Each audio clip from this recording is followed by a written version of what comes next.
bagi cerita ke kalian tentang proses siklus hidrologi. Bye-bye, selamat menonton. Jadi pada suatu hari yang cerah, setetes air berada di permukaan laut yang luas, tenang, menikmati angin dan sinar matahari. Tapi tiba-tiba panas matahari ini juga mulai menghangatkannya. Nah, yang pertama itu ada evaporasi atau penguapan. Sinar matahari yang panas itu ngebuat si tetes air ini jadi menguap dari permukaan laut. Perlahan naik ke udara, berubah menjadi uap air. Inilah awal dari petualangannya di langit. Yang kedua ada transpirasi atau penguapan dari tumbuhan. Sambil naik ke atas, si tetes air ini ketemu sama uap air lain yang berasal dari daun-daun pepohonan.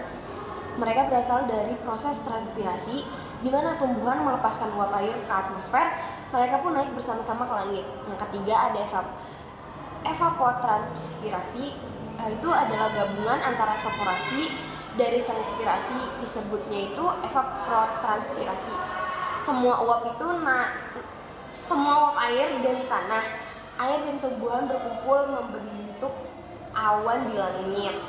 Selanjutnya ada kondensasi. Kondensasi itu di udara yang lebih tinggi dan dingin, uap air berubah menjadi titik-titik air kecil. Mereka berkumpul membentuk awan. Nah, si tetes ini kini menjadi bagian dari awan yang menanggung di langit, menggantung di langit. Selanjutnya ada adveksi. Angin bertiup mendorong awan berpindah tempat dari laut menuju daratan. Ini juga disebut adveksi. Si tetes air pun ikut terbang jatuh ke pegunungan dan hutan. Selanjutnya ada presipitasi atau hujan. Nah, awan ini menjadi terlalu berat nih karena titik-titiknya. Terus dia jatuh ke bumi sebagai hujan.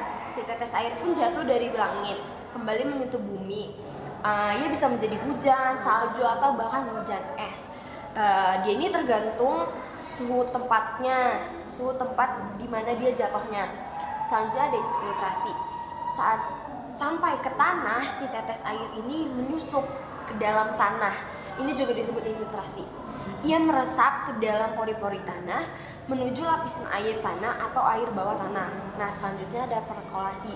Dari dalam tanah itu, si tetes ini bergerak dari dalam ke bawah melewati celah-celah batuan. Ini disebut mengalir perlahan menuju sungai atau danau.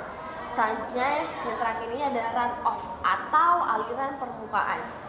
Sebagian tetes air ini gak masuk ke dalam tanah, melainkan mereka mengalir di permukaan sebagai runoff, aliran air yang mengalir ke sungai, danau, dan akhirnya kembali ke laut. Dan perjalanan pun kembali ke laut, tempat awal mula si tetes air berpetualang.